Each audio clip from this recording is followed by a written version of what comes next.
Assalamualaikum warahmatullahi wabarakatuh. Apa kabar anak-anak Indonesia yang hebat? Jumpa kembali dengan Pak Guru, dan pada pertemuan kali ini, kita masih membahas tentang rukun lainnya dalam ibadah haji yaitu sa'i dan juga tahalul. Apakah yang dimaksud dengan sa'i itu? Kapan waktunya? Dan apa yang dilakukan saat sa'i itu? Nah, untuk lebih jelasnya, ayo simak video ini sampai selesai.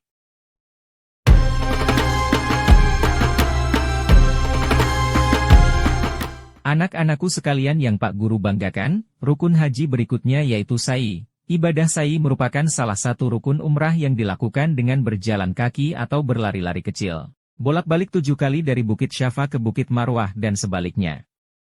Kedua bukit yang satu sama lainnya berjarak sekitar 405 meter. Ada pula yang berpendapat jarak antara Syafa ke Marwah tidak sampai 400 meter. Para ulama berbeda dalam menjelaskan jaraknya.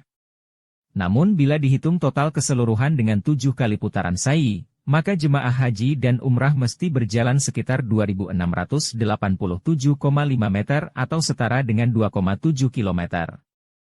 Berikut penjelasan tentang sa'i yang disampaikan oleh Kiai Haji Muhammad Fahrudin Al-Bantani dalam bukunya, Panduan Manasik Haji. Sa'i antara Syafa dan Marwah. Syafa adalah bukit yang ada di tepi Jabal Abi Kubais dan Marwah adalah bukit yang ada di tepi Jabal Kainuka. Sa'i ini termasuk rukun haji menurut pendapat Imam Syafi'i dan Imam Malik. Hukumnya sunnah menurut pendapat Imam Ahmad bin Hanbal. Adapun menurut pendapat Abu Hanifah, sa'i ini termasuk wajib yang dapat ditambal atau diganti dengan dam. Waktu sa'i. Sa'i boleh dikerjakan setelah tawaf kudum, dan ini yang lebih afdol menurut Imam Ibnu Hajar, dan boleh juga setelah tawaf ifadah. Kalau sa'i dikerjakannya setelah tawaf kudum, maka tidak disunahkan lagi melakukan sa'i setelah tawaf ifadah. Dan disunahkan mendahulukan sa'i setelah tawaf kudum. Syarat-syarat sa'i. Adapun syarat-syarat yang harus dilaksanakan oleh seseorang, manakala ia ingin ibadah sa'inya sah adalah 1. Memulai dari Bukit Syafa. 2. Menyudahi dengan Bukit Marwah. 3. Melaksanakannya setelah tawaf yang sah, baik setelah tawaf kudum ataupun setelah tawaf ifadah. 4. Sa'inya 7 kali putaran dengan yakin. Perjalanan dari Syafa ke Marwah dihitung sekali dan dari Marwah ke Syafa sekali. Sunah-sunah sa'i. Sunah-sunah sa'i itu banyak sekali, di antaranya 1. Dalam keadaan suci. 2. Menutup aurat. 3. Berjalan kaki jika mampu. 4. Naik ke tangga Bukit Syafa dan tangga Bukit Marwah, sehingga dapat melihat Baitullah. 5. Lari-lari kecil di antara 2 tugu yang hijau bagi laki-laki. 6. Menghadap kiblat ketika naik ke Bukit Syafa dan Marwah. 7. Berdoa. Adapun doa dan zikir yang dapat dibaca ketika sa'i adalah sebagai berikut. Rabbikfir warham wahdini sabilal aqwam.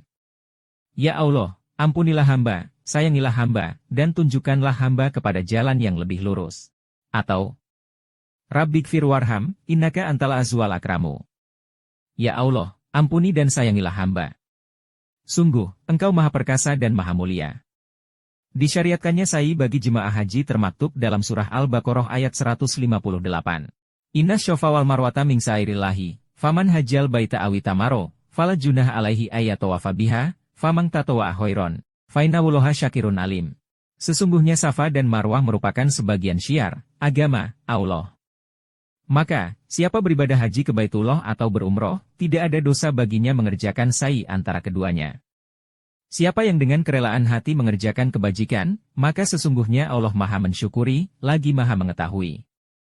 Selain itu, Rasulullah SAW, melalui sabdanya memerintahkan untuk mengerjakan sa'i. Barrah binti Abu Tajrah menuturkan, bahwa Rasulullah SAW melakukan ibadah sa'i pada ibadah haji beliau antara Syafa dan Marwah. Dan beliau bersabda, lakukanlah sa'i karena Allah telah mewajibkannya atas kalian. Hadis riwayat Daruqutni. Said Sabiq melalui buku Fikih Sunnah juga mengemukakan bahwa sa'i disyariatkan berdasarkan kisah Nabi Ibrahim alaihissalam bersama istrinya, Siti Hajar, dan anaknya, Nabi Ismail, yang diriwayatkan Ibnu Abbas dari Rasulullah SAW. Dikisahkan, Hajar harus berlari ke sana kemari mencari air untuk dirinya yang kala itu kehausan. Kemudian ia berjalan mengitari Bukit Syafa hingga Marwah sejumlah 7 kali untuk melihat sekelilingnya. Apakah terdapat air atau tidak? Anak-anakku sekalian, rukun haji yang berikutnya adalah cukur atau gunting, atau tahalul. Kembali kepada penjelasan Kiai Haji Muhammad Fakhruddin Al-Bantani dalam bukunya, Panduan Manasik Haji. Bahwa dalam hal cukur atau gunting ini, wajib menghilangkan 3 helai rambut kepala, menghilangkannya dengan cara apapun boleh. Dan afdolnya bagi laki-laki mencukur seluruh rambut kepalanya. Dan afdolnya bagi perempuan menggunting. Dan sunnah hukumnya ketika cukur, menghadap kiblat, berdoa ketika cukur dan berdoa setelah selesai. Waktu cukur atau gunting rambut. Adapun cukur atau gunting begitu juga tawaf ifadah waktunya adalah, binti Sofi Lailatin Nahri, liman wakofa qoblahu. Yakni harus tengah malam bagi orang yang wukuf sebelumnya.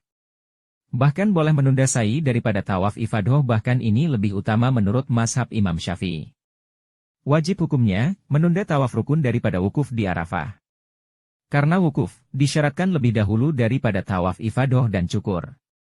Kemudian, rukun haji yang keenam adalah tertib. Maka wajib pada tertib mendahulukan niat haji sebelum melakukan yang lainnya. Sesudah niat haji lalu wukuf di Arafah, kalau seseorang tidak mendahulukan sa'i setelah tawaf kudum. Kemudian setelah wukuf, tawaf ifadah, sa'i dan cukur. Adapun sa'i maka boleh didahulukan sesudah tawaf kudum dan sebelum wukuf. Artinya kalau sudah selesai melakukan tawaf kudum, boleh seseorang langsung melakukan sa'i. Dan nantinya setelah wukuf di Arafah, tidak perlu sa'i lagi, maksudnya cukup melakukan tawaf ifadah saja. Karena tidak disyaratkan tertib antara wukuf di Arafah dan sa'i. Sama seperti tidak disyaratkan tertib antara tawaf ifadah dan cukur. Dan yang paling afdol, pada cukur, melontar jamroh akobah dan sa'i, adalah mendahulukan sa'i kemudian cukur, kemudian tawaf ifadah.